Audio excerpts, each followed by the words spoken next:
টানা ৪ দফা বাড়ার পর দেশের বাজারে আবারও কমল স্বর্ণের দাম।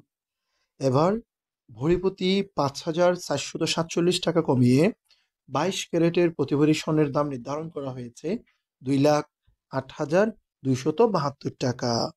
গত ১৫ই নভেম্বর শনিবার এক বিজ্ঞপ্তির মাধ্যমে দাম কমার বিষয়টি জানিয়েছে বাজস।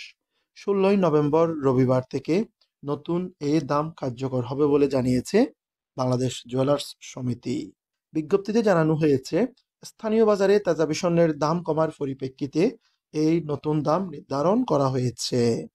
নতুন দাম অনুযায়ী সবচেয়ে ভালো মানের বা ২২ ক্যারেটের প্রতি ভরি স্বর্ণের দাম ২,০৮,২৭২ টাকা, ২১ ক্যারেটের প্রতি ভরি স্বর্ণের দাম ১,৯৮,৮০১ টাকা, ১৮ ক্যারেটের প্রতি ভরি স্বর্ণের দাম ১,৭০,৩৯৯ টাকা আর সনাতন পদ্ধতির প্রতি ভরি স্বর্ণের দাম ১,৪১,৭১৮ টাকা।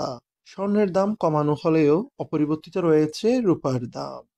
২২ ক্যারেটের প্রতি ভরি রূপার দাম নির্ধারণ করা হয়েছে ৪,২৪৬ টাকা, ২১ ক্যারেটের প্রতি ভরি রূপার দাম ৪,০৪৭ টাকা, ১৮ ক্যারেটের প্রতি ভরি রূপার দাম ৩,৪৭৩ টাকা এবং সনাতন পদ্ধতির প্রতি ভরি রূপার দাম ২,৬০১ টাকা।